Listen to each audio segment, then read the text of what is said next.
Oremos un minutito.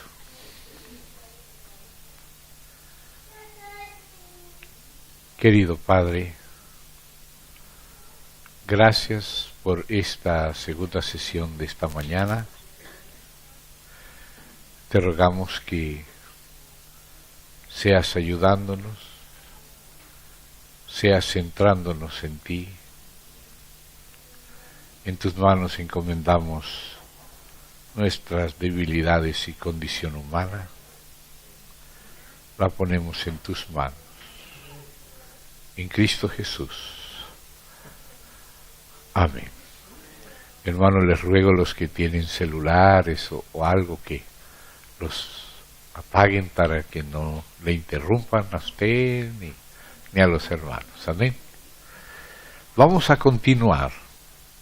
La primera parte que vimos anoche es primeros rudimentos y fe completa. Entonces lo continuamos ahora en la primera parte de la mañana con encomienda espiritual y ortodoxa. Amén. Entonces vamos a dar un tercer paso, todo en continuidad. Para eso les ruego que vayamos al libro del profeta Zacarías y vamos a abrir allí en el capítulo 4. Todo esto está íntimamente relacionado. ¿Están los hermanos listos? ¿Están? ¿Sí? Amén.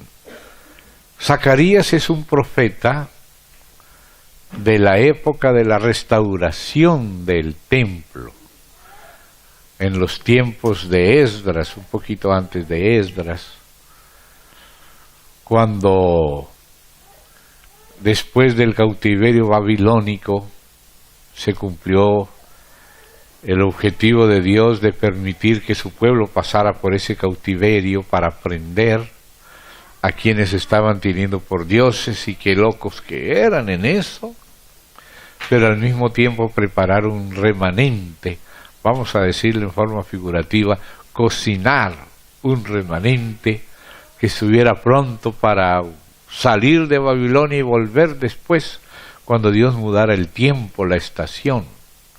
Quitó reyes a los de Babilonia, puso reyes a los de Persia, y el tiempo de cautiverio acabó y llegó ahora el tiempo del retorno.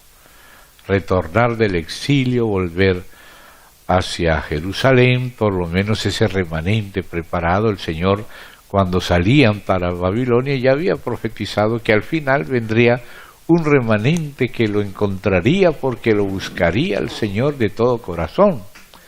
Entonces, ese periodo de 70 años en Babilonia, ese eón, ese kairos, esa era de Babilonia, sirvió en medio del cautiverio para poder producir ese remanente. Y ese remanente volvió cuando ahora reinaba Ciro el persa, y ahora tenemos libros que corresponden a la época del retorno. Hay libros que nos explican la causa del cautiverio, y son profetas que vivieron en el cautiverio, como el propio Ezequiel, como el propio Daniel una parte, como Jeremías, el libro de Lamentaciones nos explica las razones del cautiverio, y otros profetas también. Pero luego Dios cambió los tiempos, quitó reyes, puso reyes, como lo dice en Daniel. Ahora llegó el tiempo de Persia, que fue el tiempo de Ciro el persa, y el tiempo del retorno del cautiverio, y fue el tiempo de los profetas Daniel, que también Daniel cambió y pasó del tiempo de Babilonia al tiempo de Persia. Hay profecías de él datadas del tiempo de Belsasar, de Babilonia, y otras datadas del tiempo de Darío y de Ciro el persa. Entonces, también perteneció al tiempo de la restauración. Digamos que Ezequiel y Daniel eran profetas que vivieron la cautividad, pero cuyo corazón estaba en el propósito de Dios, en Dios mismo, en su propósito, en su casa, en su ciudad. Por eso era que a Ezequiel se le mostró el templo y se le dijo que si el pueblo se avergonzaba de sus pecados, entonces que le mostrara los detalles del templo de Dios. Y lo mismo también a Daniel.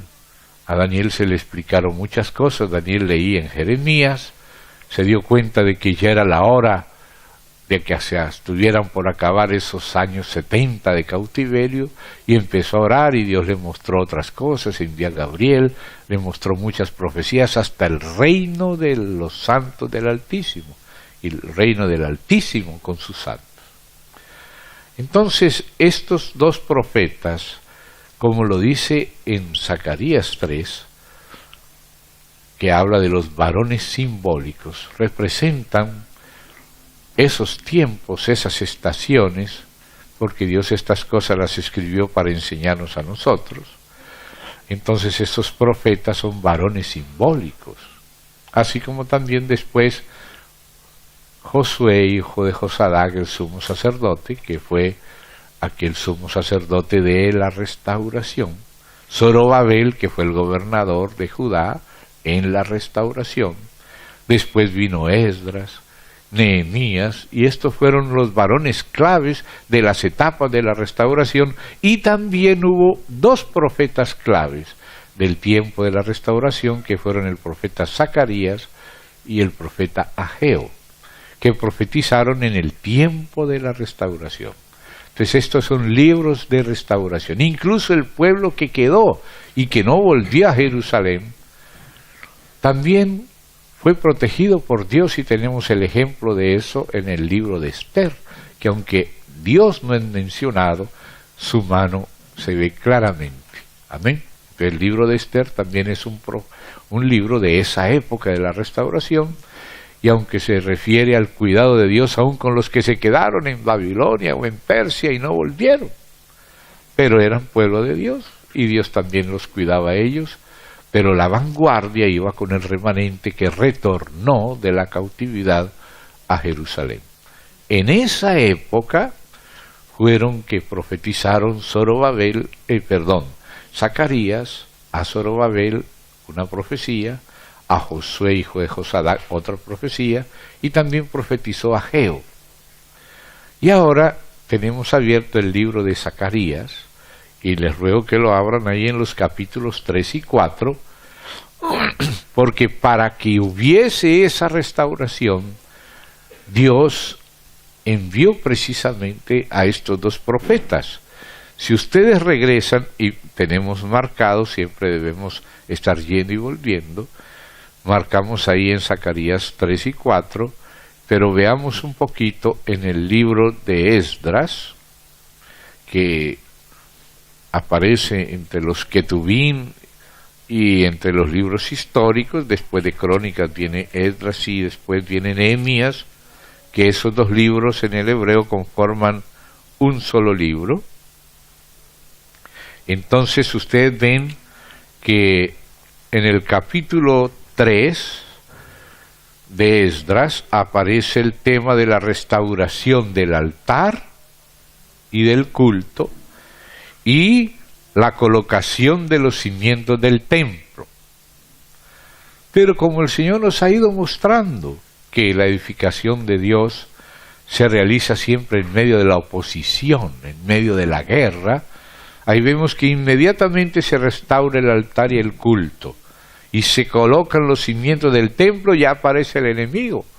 Entonces el capítulo 4 dice: los adversarios detienen la obra. Y, o sea, el Espíritu Santo quiere hacer la obra y el adversario quiere detenerla, y eso es normal. Por eso era que cuando había que en el libro de Nehemías restaurar no solo el templo, sino ahora también la ciudad, el muro de la ciudad, en una mano tenían que tener el palustre para edificar y en la otra mano la espada para guerrear. Jesús habló de la edificación y de la guerra cuando nos dijo de que un hombre debe calcular los gastos, que si va a edificar una casa tiene que calcular los gastos para poder pagar el precio que se necesita el precio suficiente que se necesita para terminar la casa y no dejarla por la mitad. O también dijo que si vamos a emprender una guerra, hay que calcular el precio que hay que pagar para vencer la guerra. Si vemos que el enemigo viene con 20.000 y nosotros solo tenemos 10.000. Entonces Jesús habló de calcular los gastos en la edificación y en la guerra. Cuando Dios le dijo a Adán y Eva que señorearan sobre el jardín del Edén, ese señorío es una edificación. Por una parte le dijo que cuidara el jardín, o sea que lo sojuzgara la tierra, que lo labrara. Eso tiene que ver con vida y edificación. Pero también dijo que lo guardara. Eso tiene que ver con guerra, porque hay un enemigo. Cuando hizo al hombre, lo puso para señorear donde ya está un enemigo. Señorear sobre los peces del mar, ahí está Apolión, ahí está Abadón. Sobre las aves del cielo, ahí está el príncipe de la potestad del aire.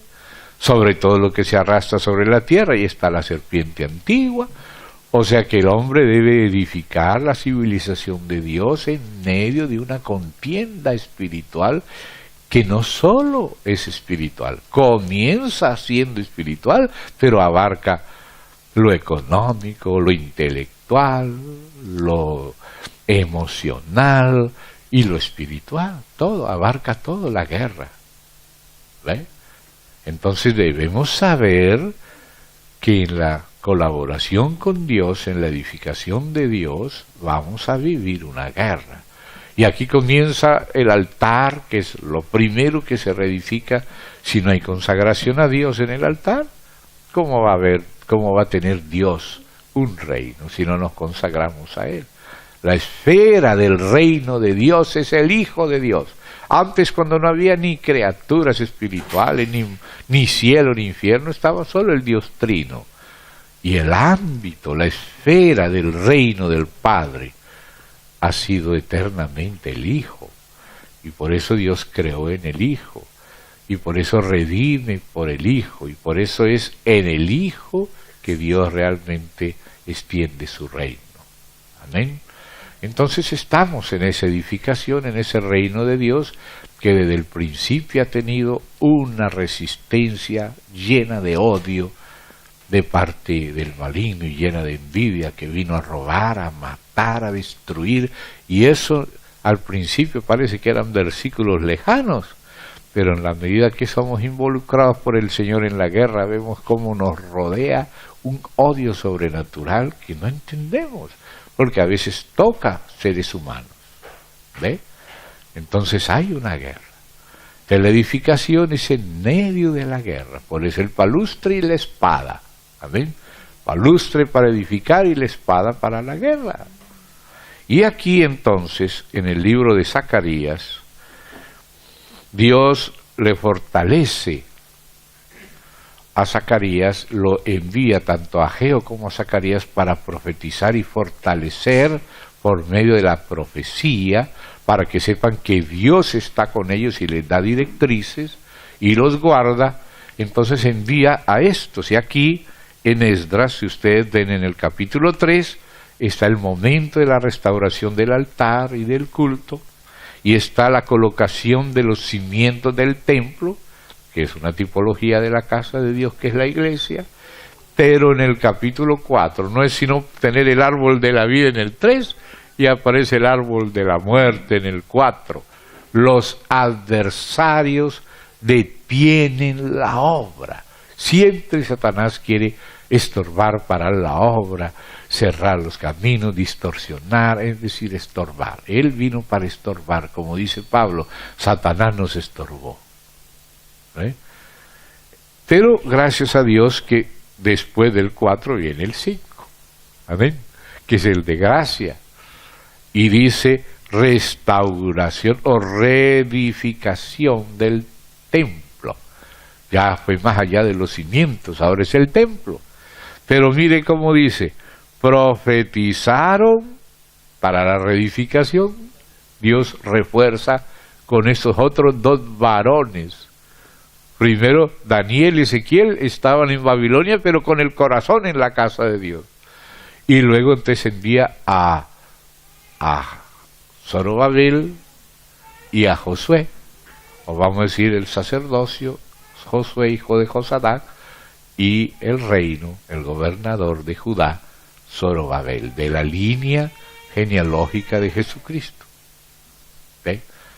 Pero luego, cuando empieza la oposición, entonces Dios envía a los profetas, a Ageo y Zacarías para restaurar, y luego envió después a Esdras y entonces a Nehemías para reforzar la edificación de la casa y aplicar la dirección de la casa en la ciudad y reedificar la ciudad y el muro, la ciudad de Dios.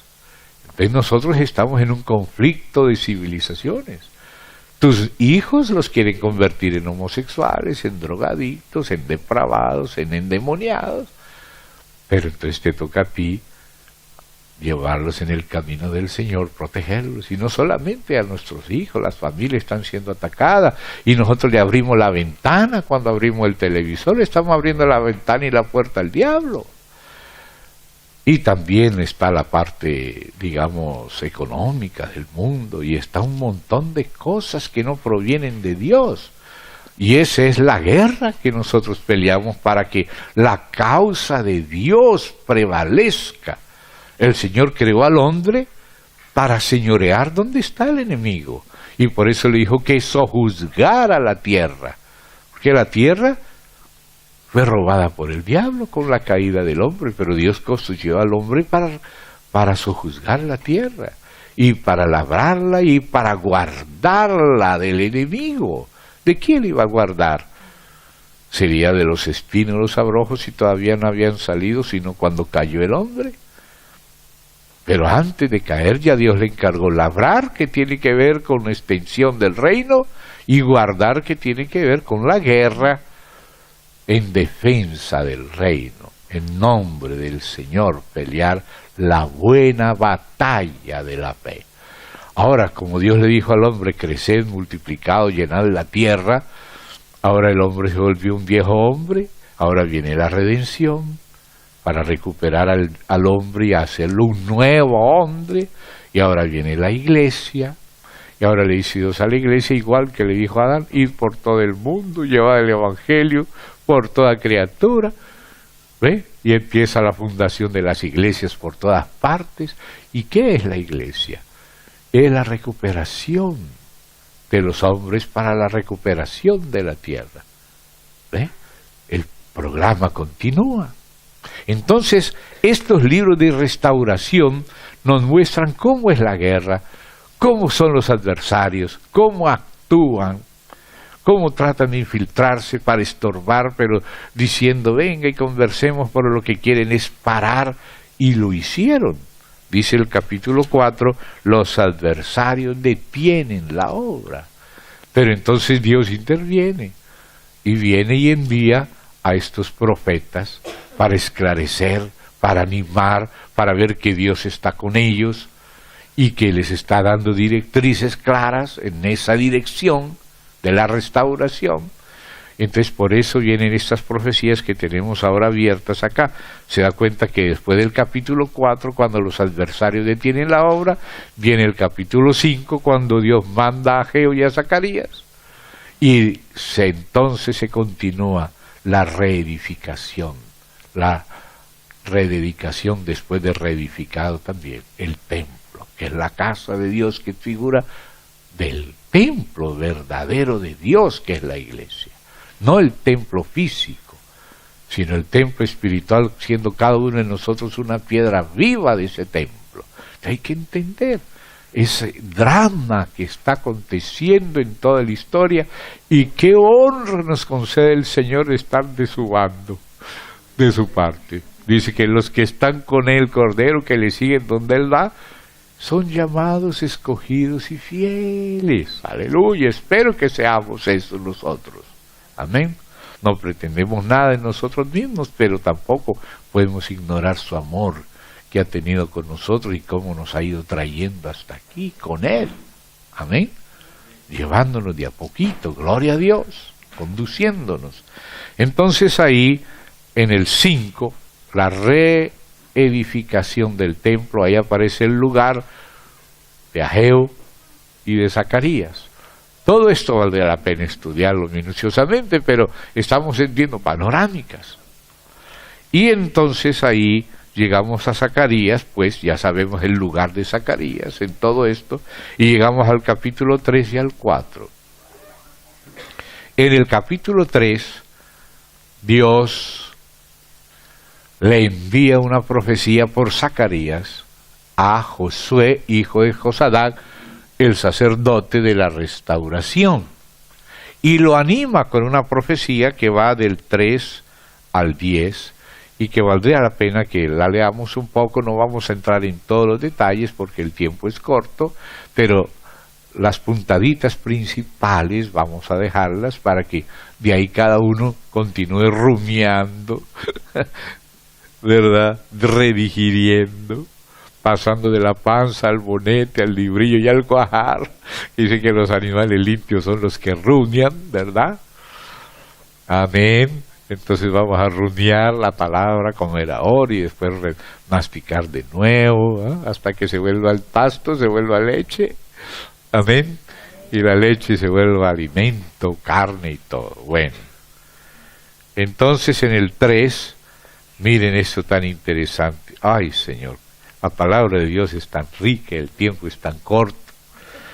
Me mostró al sumo sacerdote Josué. O sea, Dios le mostró esta visión a Zacarías para animar a Josué. ¿Ve?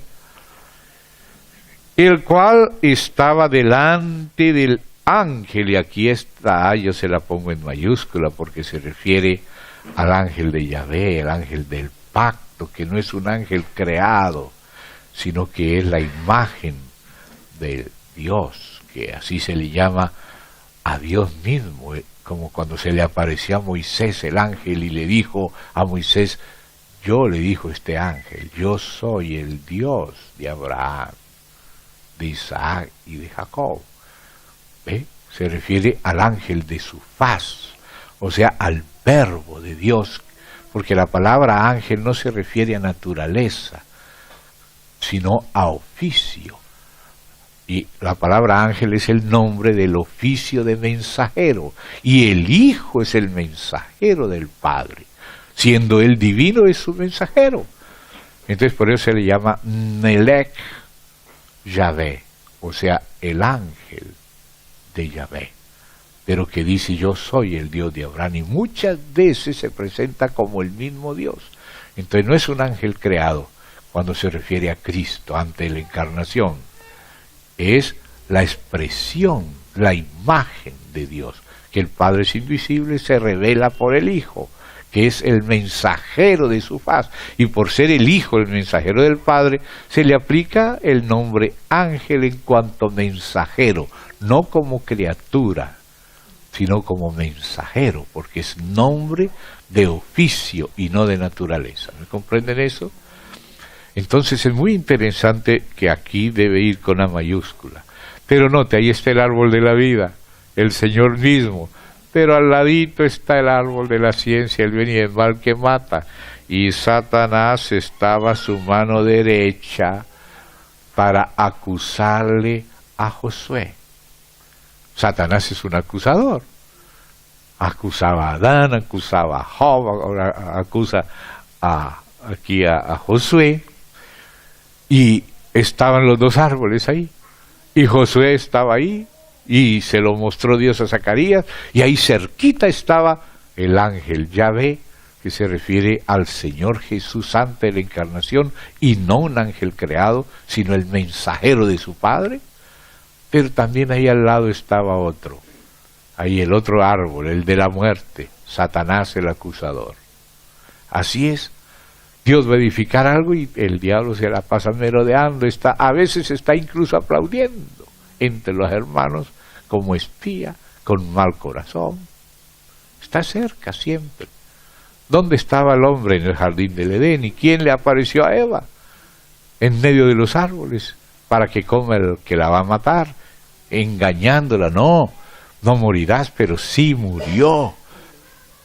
Pero decía que no, pero sí.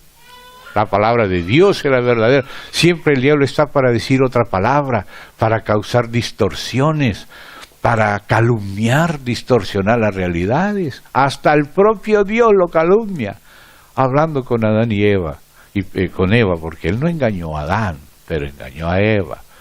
Y le dijo, con que Dios te ha dicho que no comas de todo, como quien dice, yo soy más liberal que Dios. Dios es un opresor, yo soy vuestro libertador, como dicen los masones del diablo. Entonces, ¿qué le dijo? Eva le respondió que no, que podían comer de todo menos de ese árbol, porque si lo tocaban o lo tomaban, lo comían, morirían. Y el diablo ahí ya no solo empezó con que Dios ha dicho, tratando de distorsionar el carácter de Dios, distorsionar los motivos de Dios, calumniar a Dios. Así es Satanás. Lo hace con el árbol verde, dijo Jesús, con el seco que somos nosotros, que no van a hacerla. Si a mí me han perseguido, dijo Jesús, a vosotros también. Así que no se extrañe si esas cosas suceden, porque el diablo anda suelto. Va a ser después, en el abismo. Pero mientras hace suelto, hace de lo que Dios le permite que haga para juzgarlo y para probarnos. Pero por eso nos pide a nosotros resistir al diablo y no darle lugar. Entonces él está ahí, a contradecir, a calumniar, a tergiversar, con el árbol verde que es Jesús, la manifestación en carne del propio Dios, y a él dijo Jesús, si en el árbol verde hicieron estas cosas, si a mí me persiguieron, también a vosotros os perseguirán. Pero gozaos, alegraos cuando hablen toda clase de mal contra vosotros, con tal que sea mintiendo, ¿no? Que no sea verdad lo que se dice, pero si es mintiendo, gozaos, porque así hicieron con los profetas antes de vosotros. Y yo los envío a ustedes como ovejas en medio de lobos. Las ovejas van para edificar, pero los lobos vienen para resistir, y por eso hay guerra entre las ovejas y los lobos.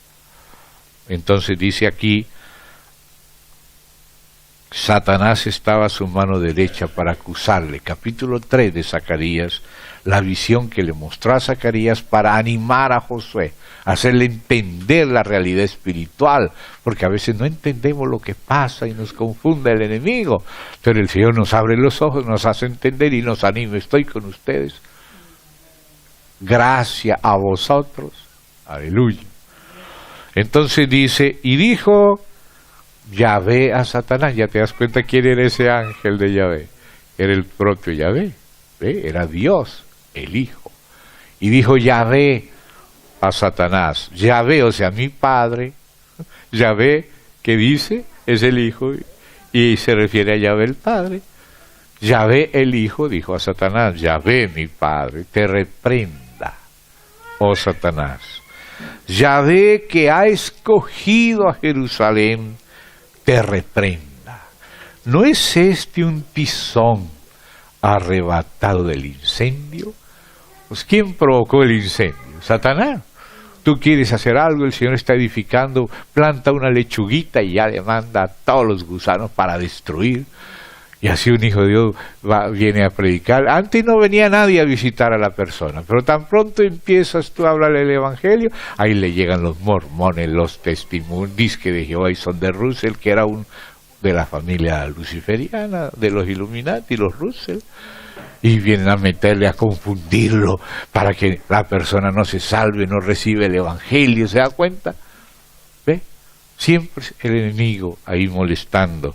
Entonces por eso dice, ¿no es este un tizón arrebatado del incendio? Todo quedó vuelto ceniza, eso lo hizo el diablo, quiere destruir todo, volver todo ceniza, pero ahí debajo de la ceniza hay un tizoncito, aleluya, y ese tizoncito se sopla y vuelve a prenderse el fuego, aleluya, Patricio, gloria a Dios, debajo de la ceniza el Señor aviva el fuego con un tizoncito escogido.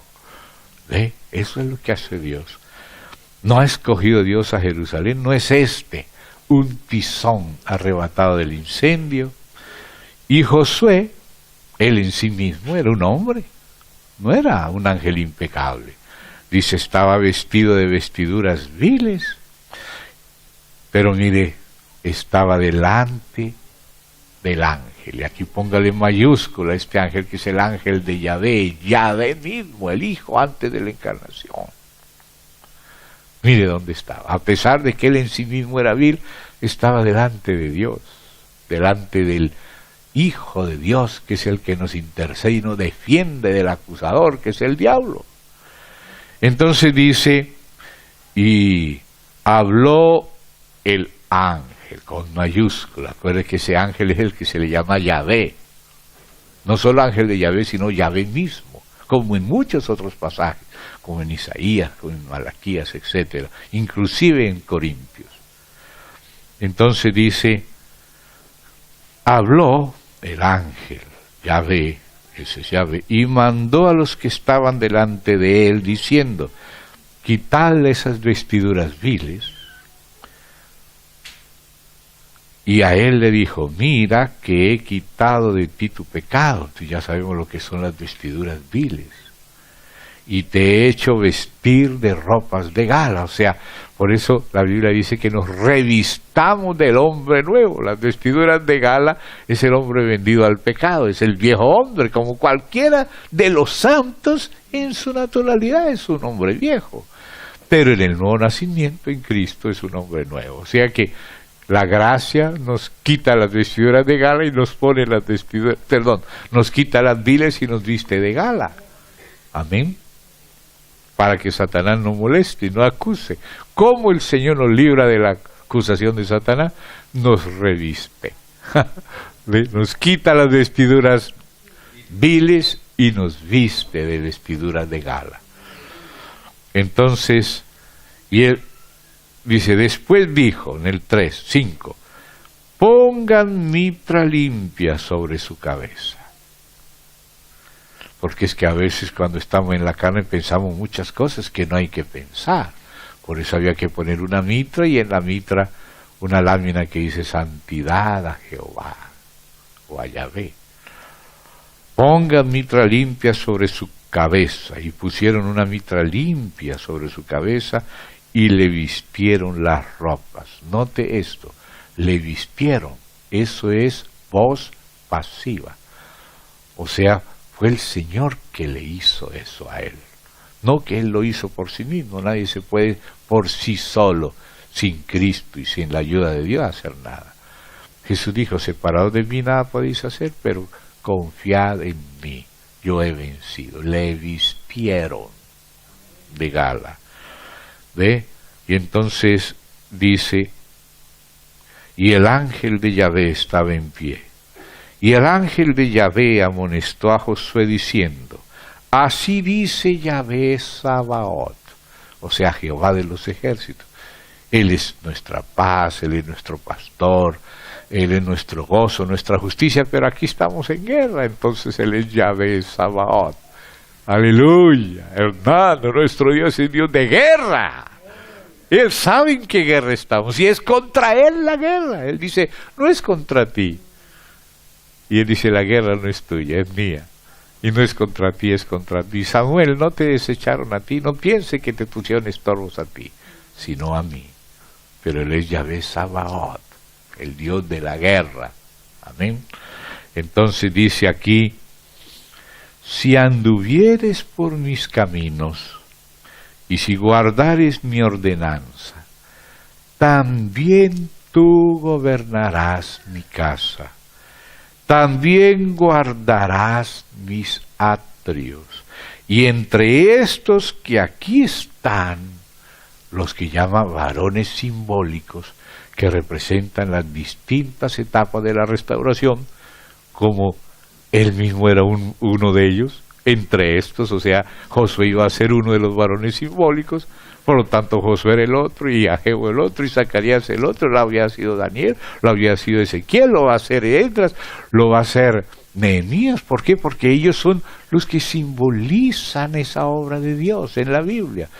Las cosas que se escribieron para nuestra enseñanza se escribieron, y los periodos de restauración de la verdadera casa están simbolizados por la tipología del Antiguo Testamento. Por eso el Antiguo Testamento es símbolo del Nuevo, como lo dice el Nuevo.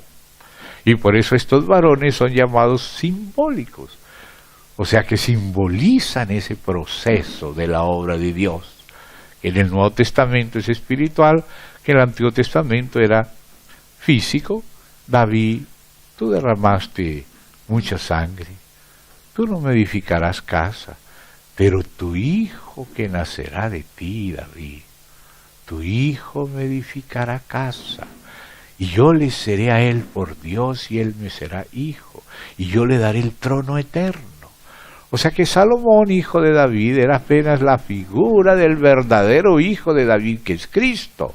Y el templo que levantó Salomón es apenas la figura del verdadero templo, que es la iglesia. Jesús dijo, yo edificaré mi iglesia. Esa es la casa que el Hijo le edifica al Padre. Tú, David, derramaste sangre, tú no, pero tu Hijo me edificará casa. Y esa casa es la iglesia. Porque Jesús es el verdadero Hijo de David, y la iglesia, el cuerpo de Cristo, es la verdadera casa, y Salomón es figura, y el templo es figura, pero la figura no termina solo ahí. Ese templo fue destruido, fue rajado, fue abandonado, y ahora hay que restaurarlo, y ese proceso de restauración también es figura. Hay una Babilonia donde fue cautivo el pueblo. Así también en el Nuevo Testamento hay una misteriosa Babilonia con unas hijas, así como había una Jezabel y una Atalía en el Antiguo Testamento, también hay una Jezabel en el Nuevo, hay una Babilonia en el Nuevo, y lo de la figura era símbolo para el tiempo presente. Entonces por eso a estos varones se les llama varones simbólicos, porque cada uno simboliza algo. ¿Ve? Nosotros no estamos leyendo solo la historia de Esdras, estamos leyendo la historia de la restauración de la iglesia, tipificada o simbolizada en la de Esdras. ¿Te das cuenta? No estamos leyendo solamente de Eva, no. Eva es figura de la iglesia. Adán es figura de al que había de venir. Betel es figura. Las pisadas de la fe de Abraham son figura o símbolo de nuestras pisadas. Entonces todo esto es un símbolo.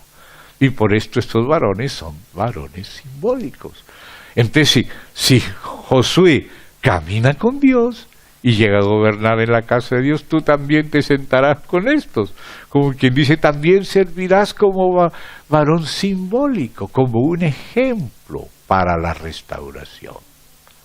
Aleluya, mírelo.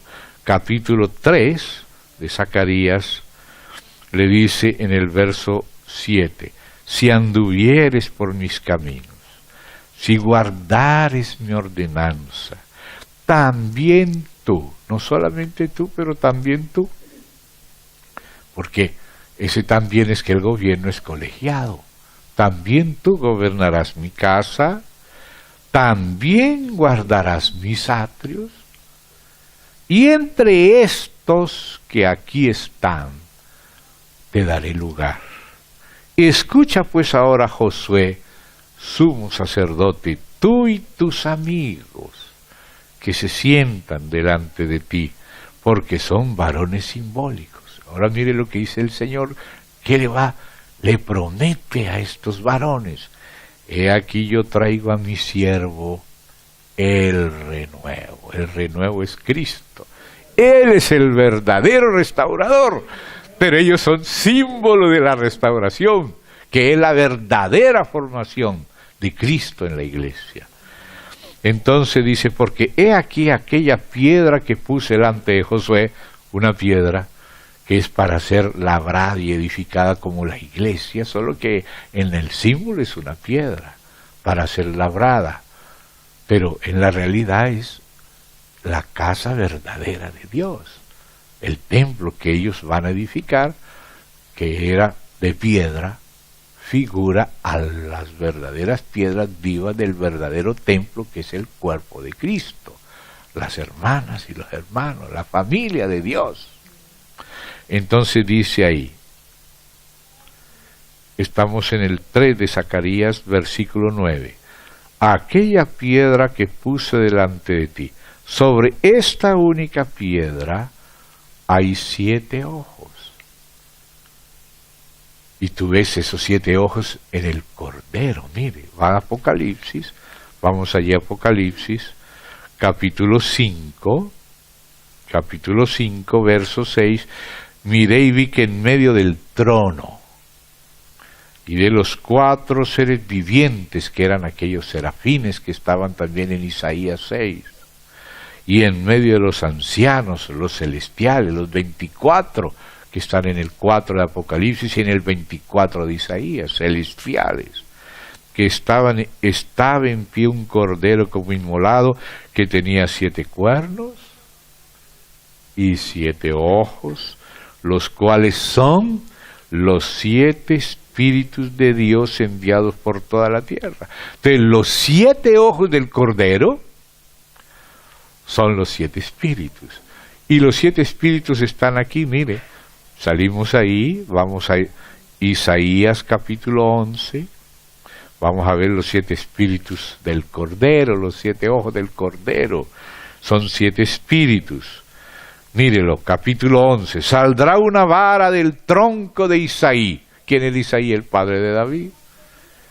Y un vástago retornará de sus raíces, o sea, el hijo de David, que es el Mesías, que es Jesucristo. Y reposará sobre él, y aquí cuente, el espíritu de Yahvé, 1, espíritu de sabiduría, 2, y de inteligencia, 3, espíritu de consejo, 4, y de poder, 5, espíritu de conocimiento, 6, y de temor de Yahvé, 7. El primero, espíritu de Yahvé, es como la caña del candelero, y 3 brazos para la derecha y 3 para la izquierda, la menorá, el candelabro, los 7 espíritus, como las 7 lámparas que tiene el candelabro, son los ojos del Cordero. O sea, Cristo formándose en la iglesia, que es el candelero. ¿Se da cuenta? Entonces volvemos ahí a Zacarías, capítulo 3, verso 9, aquella piedra que puse delante de Josué, sobre esta única piedra hay 7 ojos. La iglesia, que el Señor va a edificar. Los ojos, los 7 ojos están sobre esta piedra. ¡Aleluya! ¡Qué maravilla! Espíritu de sabiduría, de gracia, de todo lo que leímos ahí. ¡Qué maravilla, hermano! Lo que tiene Dios en el corazón. No importa que el diablo hizo un incendio y dejó un montón de ceniza. Ahí debajo de la ceniza el Señor se guardó su remanente, su tizoncito de fuego para empezar de nuevo el fuego, aunque sean pocos, pero el Señor aviva. ¡Aleluya! Hay que entenderle al Señor. ¡Ánimo, hermanos! Entonces dice así, sobre esta única piedra hay 7 ojos. He aquí yo. ¿Quién es el que está hablando aquí? El Señor Yahvé Sabaoth, Jehová de los ejércitos. Como dice, el celo de Yahvé Sabaoth hará esto. Como lo dice después a Zorobabel también. Ahora le está animando a Josué, que es por el lado del sacerdocio, uno de los ungidos, que es el sacerdocio, el otro ungido, que es el gobierno, pues un reino sacerdotal, el rey, el gobernador de Judá, Zorobabel, y el otro Josué, hijo de Josadá, el sacerdote, un reino sacerdotal, la autoridad del Señor por un lado y por el otro. Entonces dice aquí, he aquí yo. Aleluya. Si el Señor dice yo, no hay quien le impida. Si Dios dijo, hagamos, ahí está el Padre, el Hijo y el Espíritu Santo, hagamos al hombre a nuestra imagen, conforme a nuestra semejanza. Y cuando dice el hombre, no es los machos, es varón y mujer. Dios hizo al hombre varón y mujer, ese es el ser humano, ese es el hombre corporativo, la humanidad. Él quería esto con toda la humanidad, pero como el hombre pecó, el hombre se volvió un viejo hombre. Pero luego viene la redención y los que reciban a Cristo pasan a ser el nuevo hombre para que se cumpla lo que Dios dijo, hagamos. Nos hace a su imagen semejanza para señorear donde está el enemigo. en los peces del mar, las aves de los cielos, las bestias que se arrastran en la tierra. ¿Ve? Como Israel tenía que reinar en Canaán, aunque había Nefilín e hijos de Nefilín, reptiles, o sea, lo que se llama en la Biblia simiente de los Nefilín, los híbridos, humanoides, alienígenas, creados por ángeles caídos en relación con mujeres, como lo dice Génesis 6 y otros pasajes de toda la Biblia, no solo para antes del diluvio, sino después. Hay que ir mencionando esto de a poquito porque es parte de la guerra. Es parte de la guerra. No se le dice a los niños, pero se le dice a los guerreros. No he entrado en eso, pero ya les voy diciendo. Existe eso. Entonces volvemos acá. Yo grabaré, como dijo el Señor, yo haré. Yo le haré ayudadora idónea, dijo Adán, pero es figura de Cristo. Y la ayudadora idónea, Eva, es figura de la iglesia, hermanas. Ustedes fueron creados como figura de la iglesia, que es el misterio de Cristo. Él y ella son los dos juntos, el misterio de Cristo, Adán y Eva, figura de Cristo y la iglesia, que es la llave de toda la Biblia. Si ves eso, entiendes la Biblia. Si no ves todavía eso, hay que seguir leyendo la Biblia hasta ver. Entonces dice así: he aquí yo, dice el Dios guerrero. Por eso habla, el celo de tu casa me consume, dijo Jesús. Yo grabaré su escultura. ¿Y cuál es la escultura? Formar a Cristo en la iglesia. Eso es edificar la iglesia. Dice Yahvé Sabaoth, y quitaré el pecado de la tierra en un día. Pero para el Señor un día es como 1000 años. Y ese día es el séptimo día, o sea, el séptimo milenio, que es el milenio. Y la prueba es lo que sigue a continuación. En aquel día, dice Yahvé Sabaoth, cada uno de vosotros convidará a su compañero debajo de su vid y debajo de su higuera. Aleluya. El Señor edifica la iglesia para que haya vencedores reinando en el milenio sobre toda la tierra. Por eso vino esa piedra, que es el Señor Jesús, en el sueño que tuvo Nabucodonosor y también Daniel, y con la interpretación.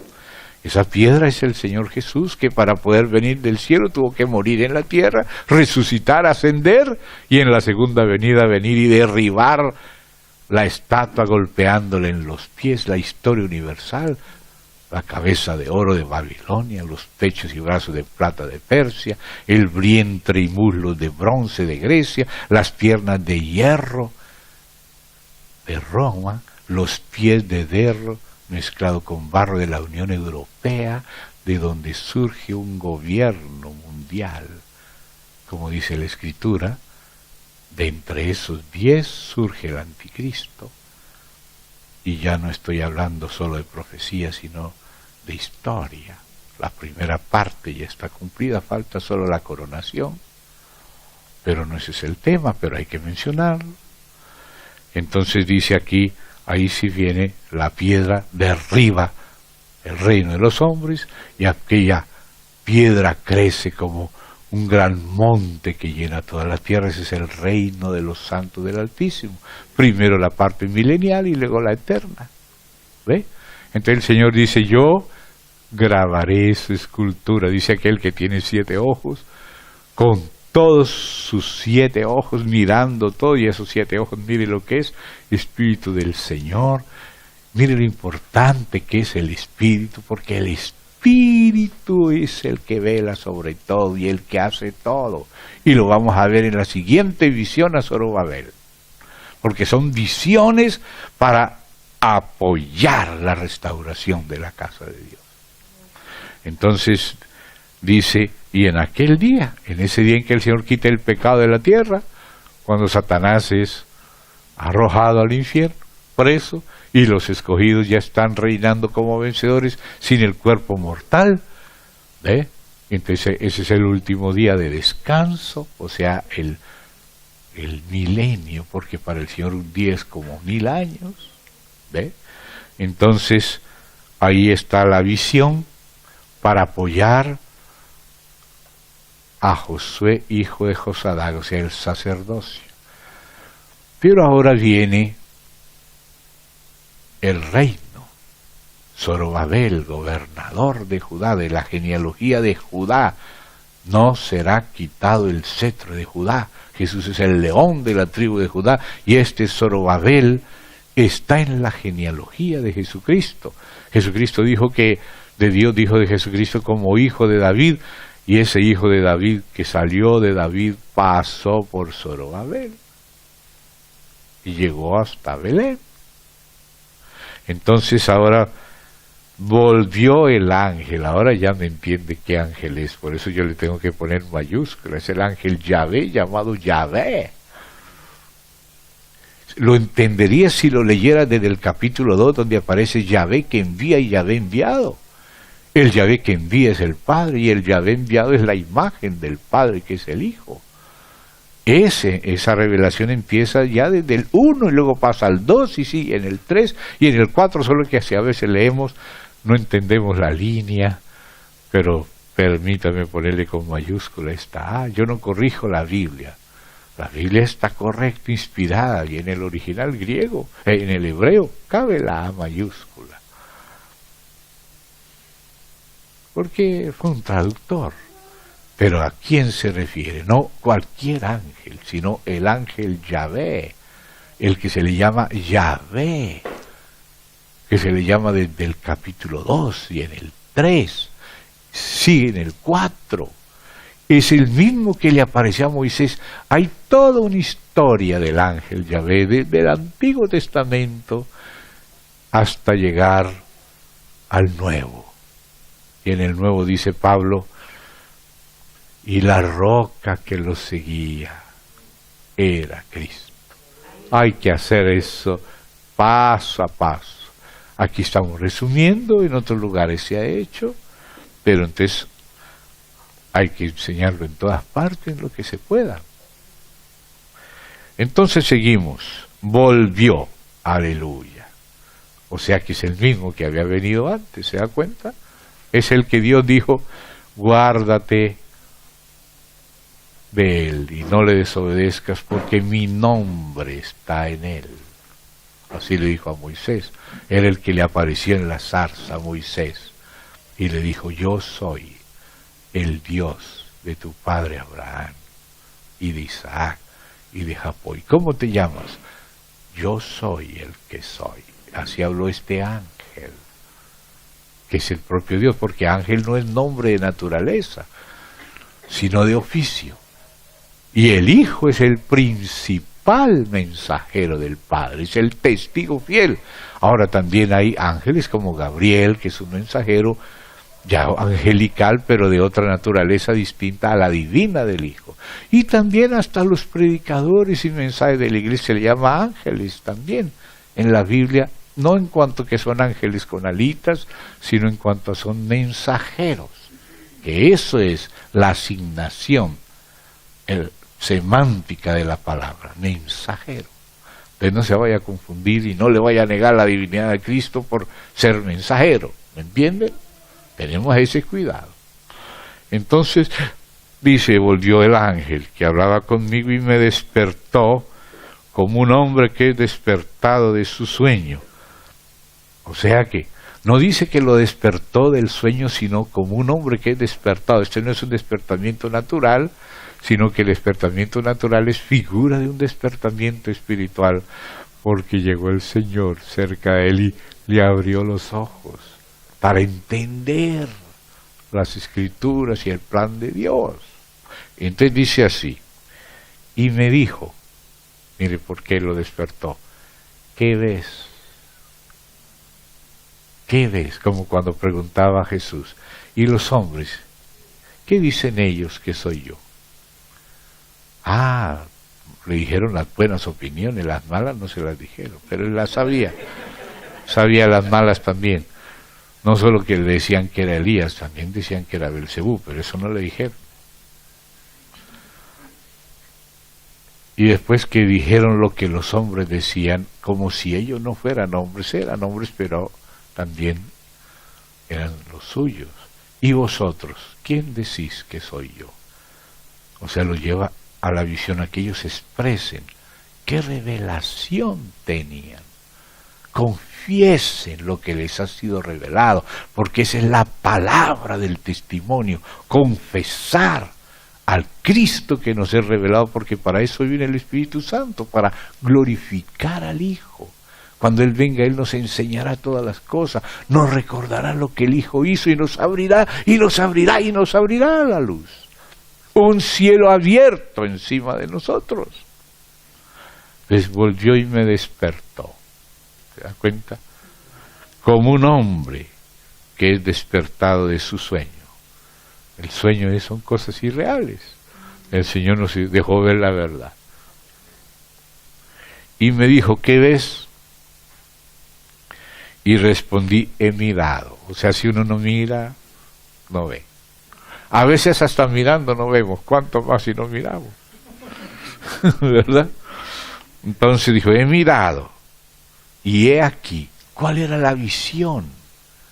Hay que tener visión, porque Zorobabel era el gobernador, la autoridad real estaba en Zorobabel, y Dios quería restaurar la casa y la ciudad. ¿Ve? Por eso estaba el sacerdocio y el gobernador.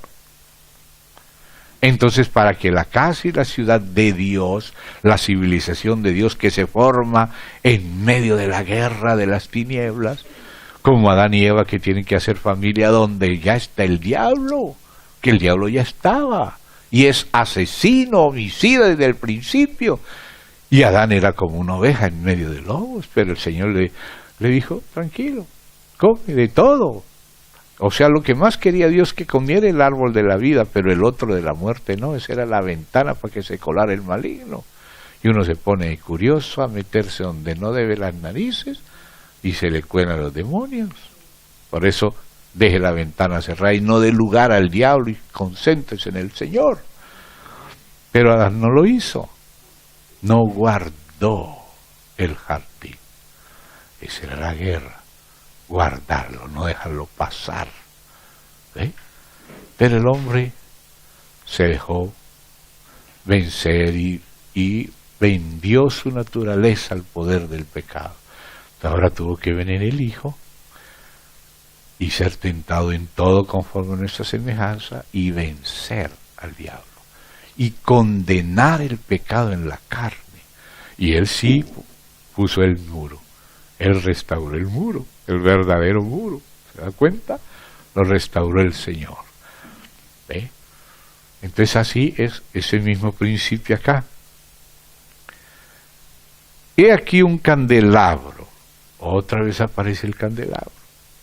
No es la primera vez, ya apareció en Éxodo. Está en Levítico, está también aquí. Está también en Reyes, en Jeremías y está en Apocalipsis. Entonces, la visión es un candelabro. Un candelabro tiene 7 brazos. ¿Ve? Y dice, un candelabro todo de oro. O sea, nada que sea extraño a la naturaleza divina. Todo de oro. ¿Con un qué? ¿De qué hablamos ahora? Mire la vinculación del depósito con el candelabro. La iglesia, el pueblo de Dios, no puede alumbrar sin conexión con el depósito y el aceite como oro que viene del depósito a las lámparas del candelabro. ¿Y cuáles son las lámparas? ¿Quiere ir conmigo? Vamos a Proverbios, vamos al libro de los Proverbios, ya volvemos acá. Libro de los Proverbios, capítulo 20, Proverbios 20, versículo 27. Mire lo que dice. Lámpara de Yahvé es el espíritu del hombre. la cual escudriña lo más profundo del corazón. De aquí se basó Pablo para leer lo que leímos en Primera de los Corintios, segundo capítulo. Recuerda que leímos en la primera parte que dice: ¿qué es lo que conoce lo profundo del hombre sino el espíritu del hombre que está en él? Así también nadie conoció lo profundo de Dios sino el espíritu de Dios. Entonces el espíritu nuestro es el que escudriña lo profundo. Él sacó eso de Proverbios. ¿Ve? Lámpara de Yahvé es el espíritu del hombre. O sea, nuestro espíritu es la lámpara y el espíritu de Dios es el fuego que enciende la lámpara. Entonces dice: el que se une al Señor, un espíritu es con él. El espíritu del Señor, la leche, se le pone en la lámpara, que es el té. Nuestro espíritu es el té. El espíritu de Dios es como la leche, es una figura. Se unen en un solo espíritu. El espíritu del Señor en nuestro espíritu. Toda verdadera edificación es en el espíritu. El primer punto para una verdadera edificación es nacer de nuevo del espíritu y ser fortalecidos en el hombre interior por el espíritu. Y de ahí pasa al alma, y de ahí pasa a la comunión y a la plenitud. Eso está bien edificado allá en Efesios, capítulo 3, desde el 14 al fin del capítulo. Perdón, hermanos. Entonces esta lámpara es el espíritu nuestro, como lo dice y lo leímos primero allá en Corintios y ahora en Proverbios. Entonces volvemos a Zacarías. Y en Zacarías dice así: he aquí, ¿cuál es la visión? La visión es un candelabro, que es como cada iglesia es un candelabro. En Apocalipsis dice que la iglesia en Éfeso es un candelero, que es un candelabro. La palabra es la misma: candelabro, candelero, castizal, lampadario. Son diferentes traducciones. Ahora dice aquí lo siguiente: un candelabro todo de oro con un depósito encima. Este depósito está lleno de aceite como oro. O sea, es el Espíritu de Dios que fluye por 7 tubos. Esos tubos de oro conducen el aceite como oro hacia las lámparas del candelero, porque, hermano, la iglesia sola no alumbra. Lo que alumbra es el Espíritu de Dios que circula en nuestro espíritu. Por eso estos tubos representan el ministerio del nuevo pacto. Pero ¿por qué hablamos no solamente de los rudimentos, sino de la fe completa? Los 7 tubos. Necesitamos la plenitud del Espíritu a través de la plenitud del cuerpo, con todo lo que es de Cristo, empezando con nuestros espíritus siendo fortalecidos. Por eso dice así: y sus 7 lámparas encima del candelabro. Encima. O sea, lo que debe prevalecer, lo que alumbra, es el mover del Señor en nuestro espíritu. Eso es lo que está encima. ¿Ve? Como cuando vino Pentecostés, se puso encima de los apóstoles ahí la columna de fuego, ahora se distribuye en lenguas de fuego. Cuando Moisés era una columna de fuego, pero cuando llegó Pentecostés se distribuyó entre los apóstoles, entre los 120 que estaban allá en el aposento alto. Él se le apareció a 500 y les dijo que fueran, pero de los 500, 380 se quedaron no sabemos dónde. ¿Será pescando? Cuando no era hora de pescar, era hora de comer pescado asado. Que es lo que el Señor preparó. Ellos pescando y no podían pescar nada, y el Señor ya tenía el pescado listo en la playa. Y así nos pasa a nosotros. Queremos pescar por nosotros mismos y Dios ya tiene el pescado incluso asadito. Venid, hijos. ¿No habéis pescado nada? No, toda la noche pasaron ahí. Se pusieron a hacer lo que no era la hora de hacer. Lo primero es lo primero. Buscad primero el reino de Dios y su justicia, y las demás cosas vendrán por añadidura. Ya estaba el pez asado ahí, del supermercado Galilea. Amén. Entonces ahora dice acá, hermanos, un depósito encima y sus 7 lámparas encima. Note el lugar, encima, tanto el depósito como las lámparas, encima, y 7 tubos para las lámparas que están encima de él. Entonces, del depósito salían 7 tubos, o sea, esos son los canales para el fluir del Espíritu hacia la iglesia, hacia el Espíritu de los santos. ¿Ve? Ese es el ministerio del nuevo pacto. Entonces dice, y junto a él, porque ¿de dónde salía el aceite? De los olivos. O sea, no solo había el depósito, sino también los olivos. ¿Ve? 2 olivos, el uno a la derecha del depósito, que era el sacerdocio, y el otro olivo a la izquierda, el reino. ¿Qué son estos 2 olivos? ¿Ve? Los 2 ungidos, que eran, uno era Zorobabel representando el reino, y el otro era Josué, hijo de Josadac, representando el sacerdocio. ¿Y qué es la iglesia? Lo que dice Pedro, el apóstol Pedro en su carta, real sacerdocio. Ya no es el sacerdocio arónico de antes, no, ahora es el sacerdocio del Nuevo Testamento, donde el Señor dice que por su sangre nos hizo para Dios reyes y sacerdotes. ¿Quiénes? Los santos todos, el pueblo adquirido por Dios como nación santa, el real sacerdocio. Hermano, por favor, vamos a leer. Que yo se lo estoy diciendo en memoria, pero algunos quizás no se acuerden y tienen que leerlo con sus propios ojos, porque dice, pero yo fulanito, fulanita, ¿será que yo no soy sacerdote?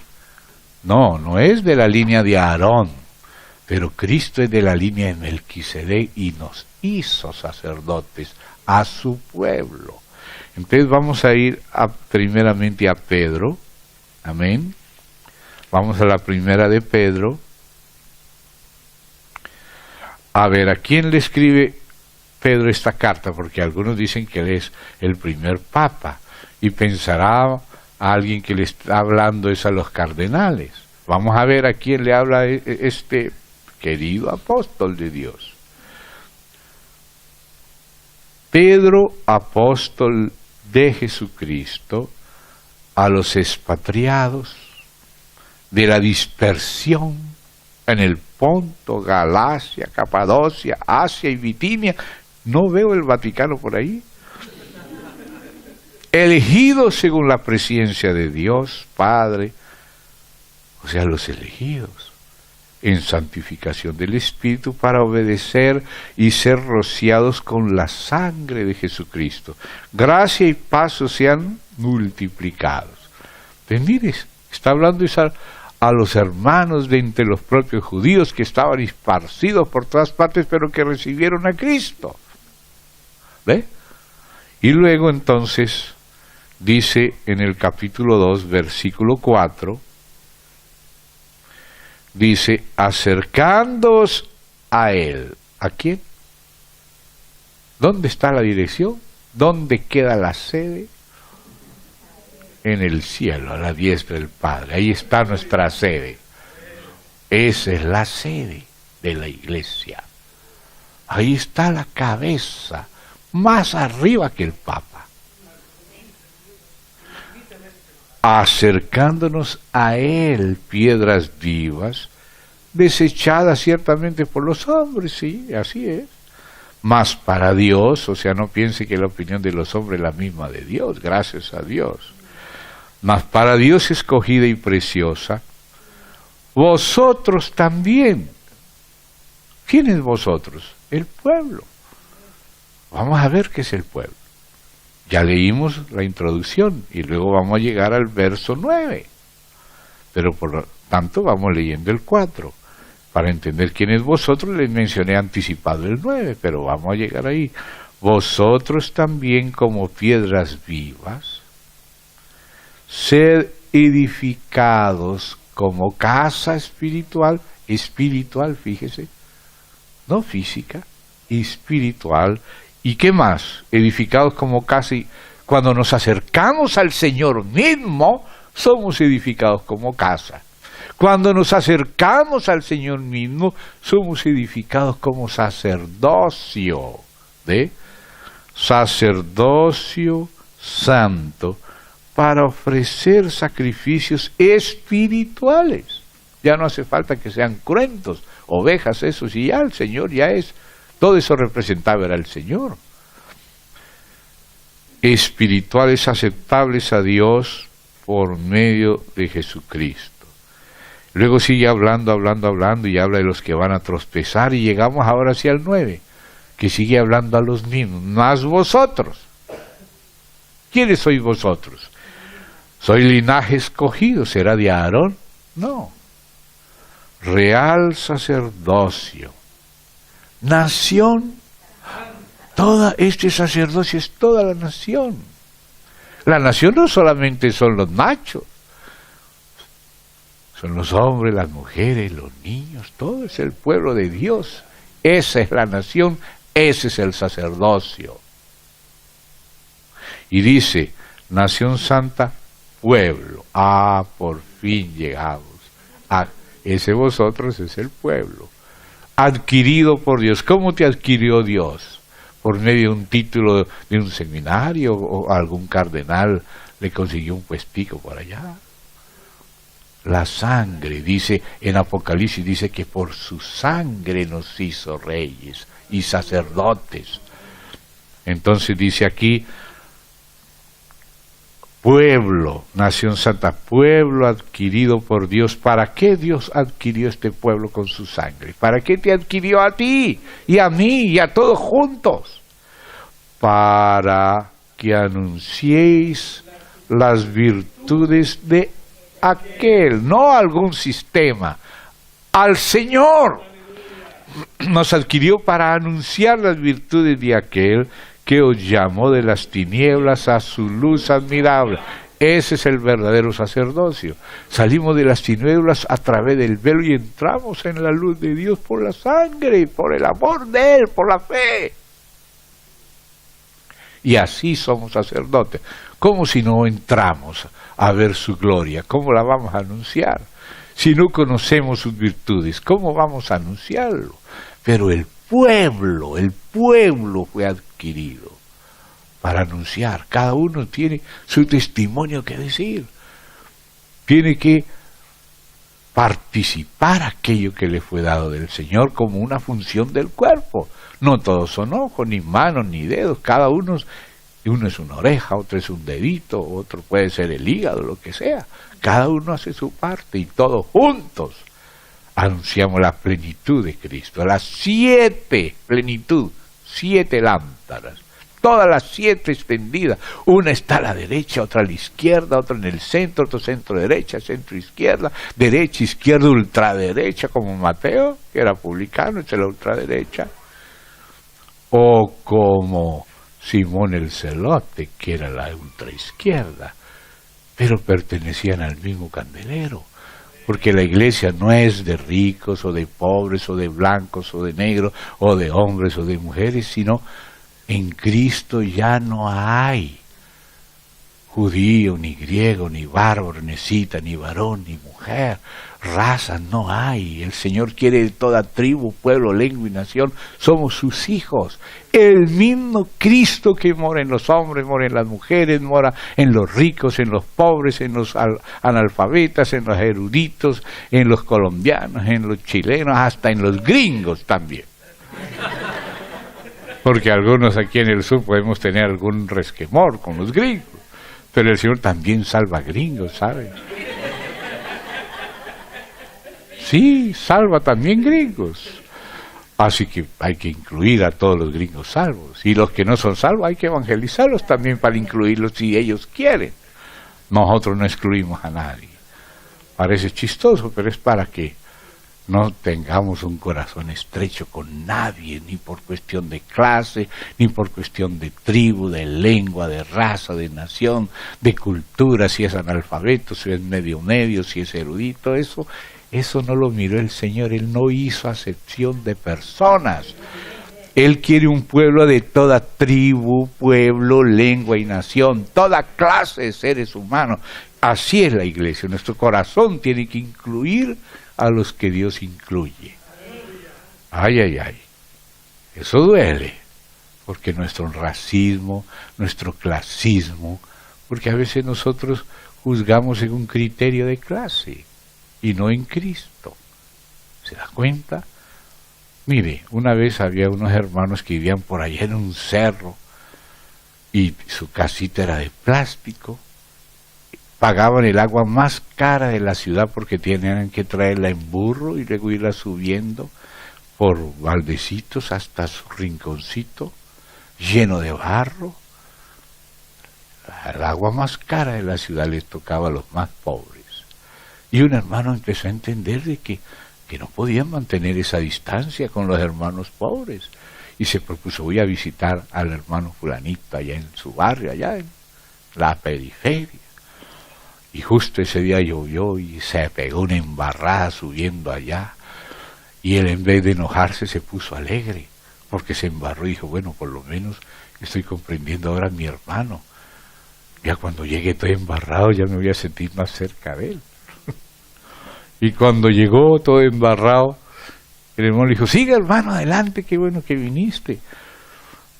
Bueno, ahora te puedes ir a casa y allá te bañas con la ducha caliente y te cambias de ropa, no te preocupes. Y el hermano dijo, yo sí puedo volver a casa y tomarme un duchazo y cambiarme la ropa. Él todavía no. Pensaba que estaba cerca y todavía estaba lejos. ¿Me entiende? Y nosotros no nos ponemos en el lugar de los hermanos. Pero el Señor vino y se puso en el lugar de cada uno, en nuestro hueco, ahí donde estamos, ahí se puso. Y de ahí nos la ha levantado. Espero que eso lo haga Él en nuestros corazones. Amén. Entendamos porque Él quiere salvar a todos. Entonces dice así. Vosotros sois linaje escogido, real sacerdocio, nación santa, pueblo. Hay gente que no quiere unir pueblo con real sacerdocio, pero el Señor dijo real sacerdocio, pueblo adquirido por Dios.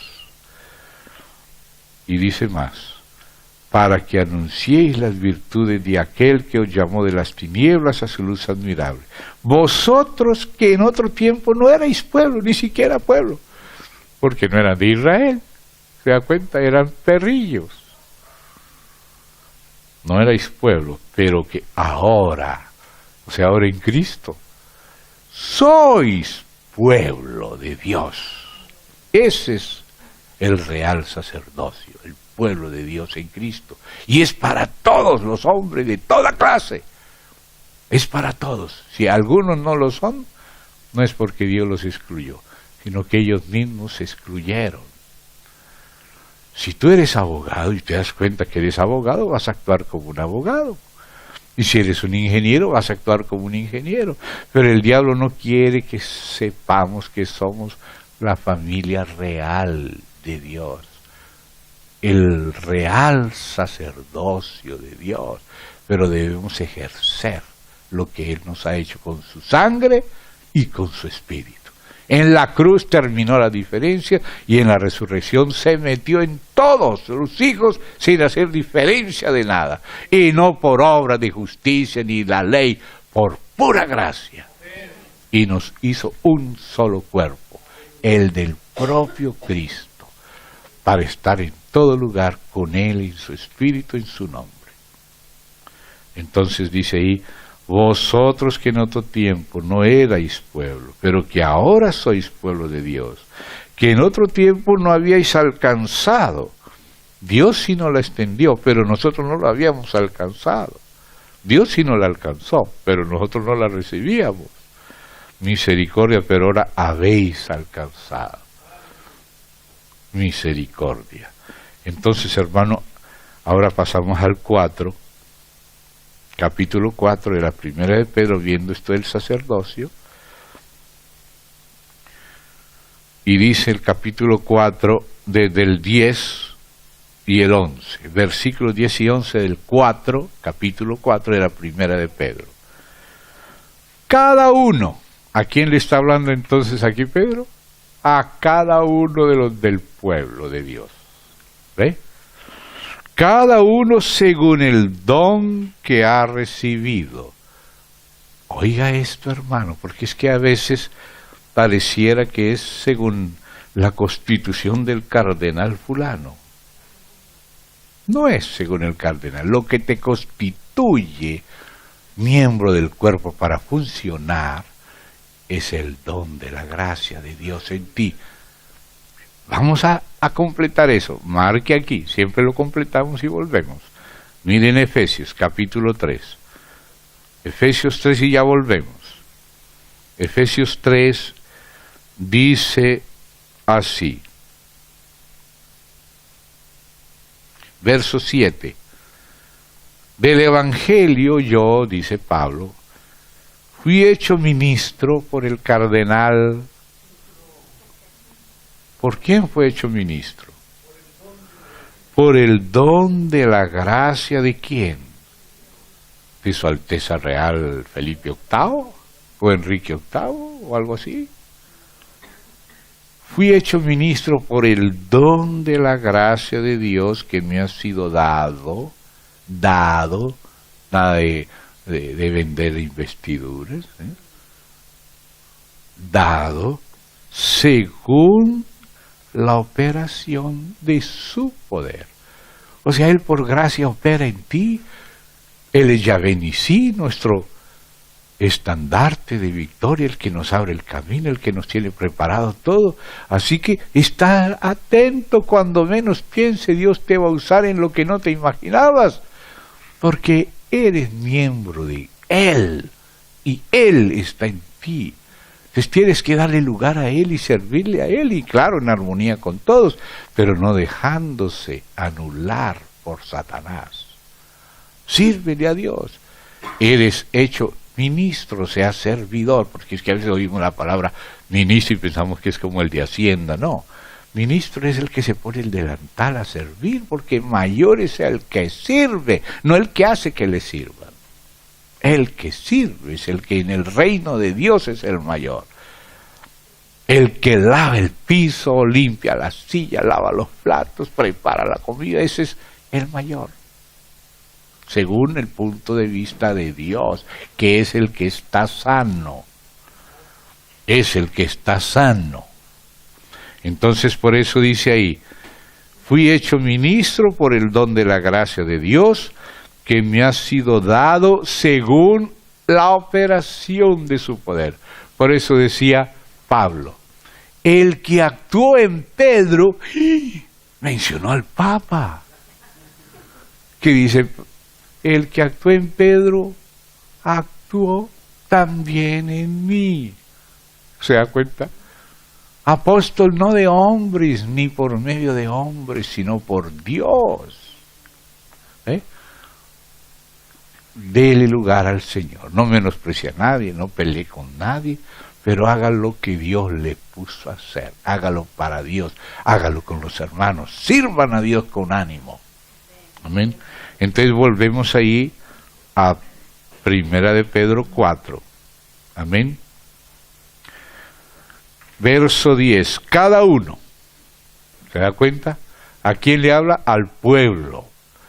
Cada uno según el don que ha recibido. No dice según el permiso del Instituto Bíblico. No. Según el don que ha recibido, ministrelo. ¿Me entiende, hermano? Ministre el don que ha recibido a los otros como buenos administradores, porque si no ministras es como aquel que se le dio la mina y la guardó en un pañuelo. No, pero es que tú eres duro, tú recoges donde no sembraste y llegó la hora que hiciste con tu mina. Los demás tienen 10 ciudades porque negociaron con su mina y produjeron 10 minas. Y ahora están sobre 10 o sobre 5 ciudades, pero el otro ni siquiera se asoció con los banqueros para sacar un poquito de intereses. En este caso, en el sentido no de usura, sino de intereses para el Señor. Entonces, por eso dice aquí, cada uno, según el don que ha recibido, note la base, ¿según qué? Según el don que ha recibido. El don es la constitución de Dios. Él mismo constituyó, Él, a unos apóstoles, otros profetas, evangelistas, pastores, maestros. ¿Para qué? Para perfeccionar a los santos, para que los santos hagan la obra del ministerio. Todos los santos trabajando. Los apóstoles y los ministros no es para monopolizar el servicio, sino para promocionar el servicio de todos.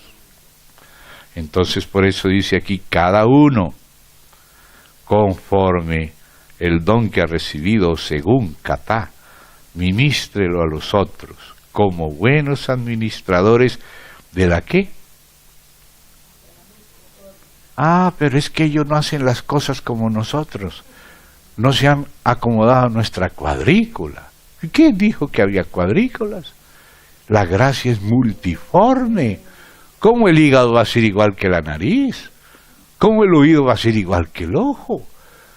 Dios hizo ojos para una cosa, oídos para otra, hígado para otra. ¿Me entienden, mi hermano? Entonces no tenemos que ser cuadriculados. ¿Me entiende, hermano? Ni cuadricular a otros. Cada uno según lo que ha recibido, dice como buenos administradores de la multiforme gracia. Y también dice en otro lugar, en Efesios, multiforme sabiduría. Tiene muchas formas. O sea, unidad en la diversidad. Ya vamos llegando. Sopórteme un poquito, ya lo voy a dejar descansar, almorzar, para terminar la idea, que no se quede la tinta en el tintero. Ya termino. Si alguno habla, hable conforme a las palabras de Dios.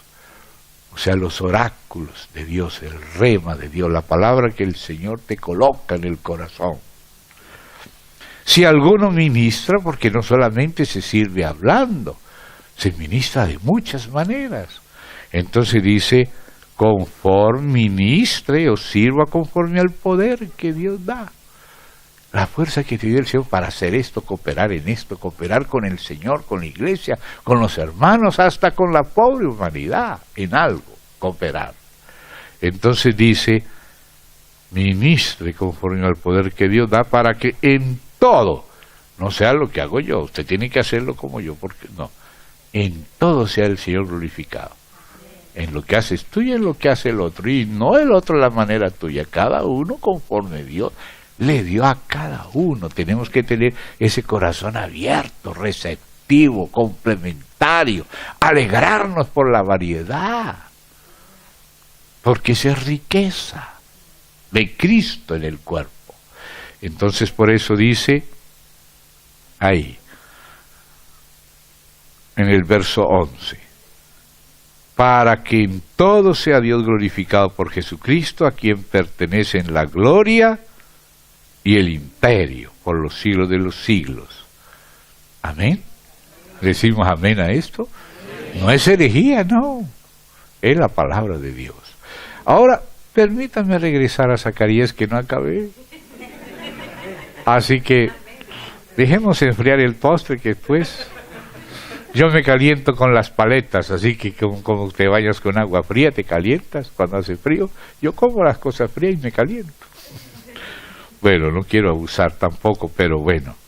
Ya íbamos por acá en el 4:3. Junto a él 2 olivos, el uno a la derecha del depósito y el otro a su izquierda.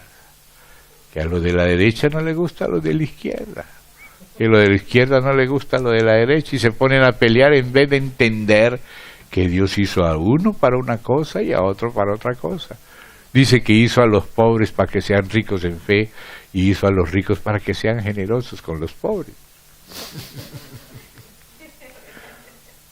Amén.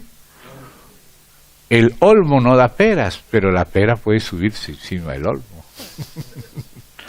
Bueno, claro que es difícil a la pera, pero por lo menos alguna enredadera puede subirse en un árbol que no da fruto y parece que entre los dos dan fruto, porque el otro sostuvo al otro.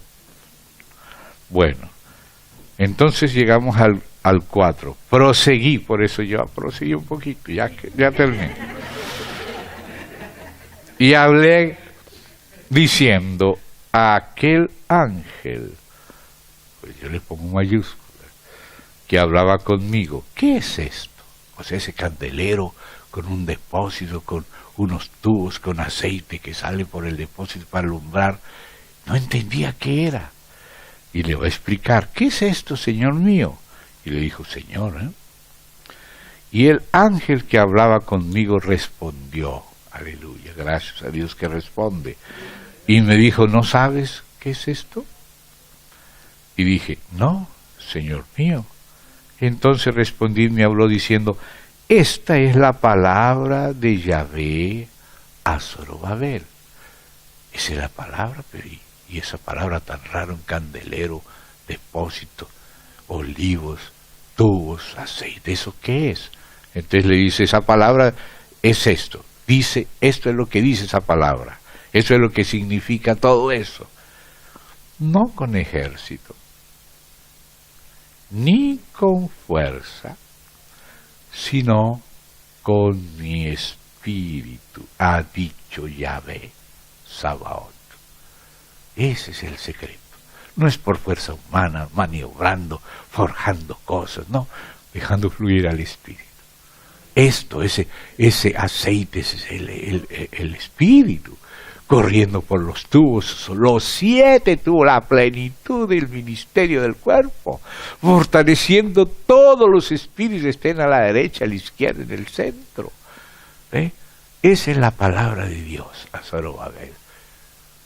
No es con fuerza, no es con ejército, es con mi espíritu. Eso es lo que significa esto. El río del espíritu, el ministerio del espíritu, que es el del nuevo pacto, funcionando en todo el cuerpo. ¿Ve? Todos los ministerios, 7 tubos, llevando a todas las lámparas, de los extremos al extremo, llevando ¿qué? La vida del Señor, la luz del Señor. Ojalá nos conquiste esta visión, porque esto era para que viera Zorobabel, entendiera y se animara. Para eso le mostró Dios esta visión a través de Zacarías. Entonces ya vamos llegando.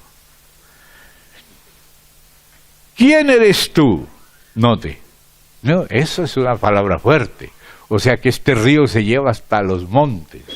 Esos montes eran esos imperios enemigos, cabezas del dragón, son esos montes donde se asienta la bestia, pero eso se lo lleva el río.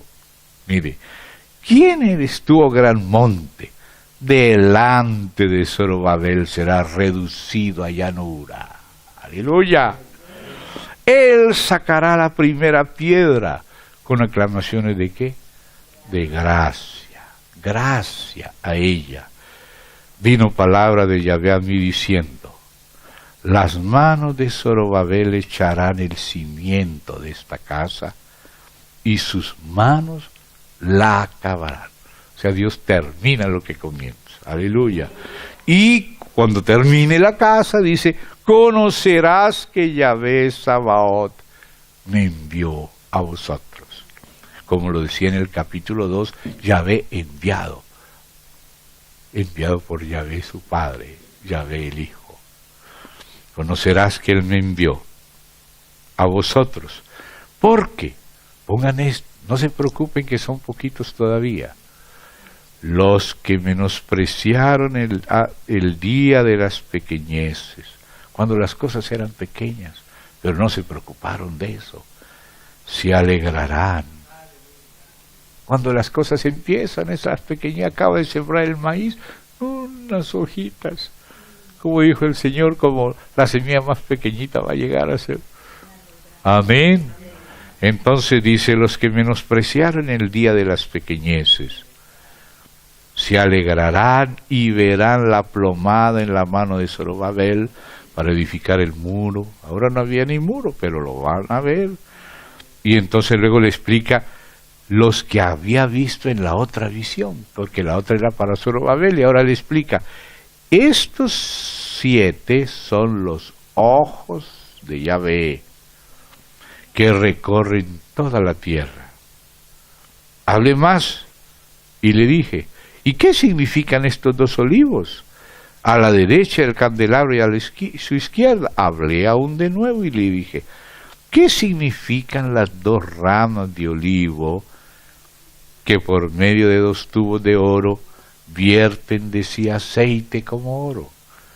Vierten de sí aceite como oro, ¿no? ¡Qué belleza! Y me respondió diciendo, ¿no sabes qué es esto? Y dije, Señor mío, no.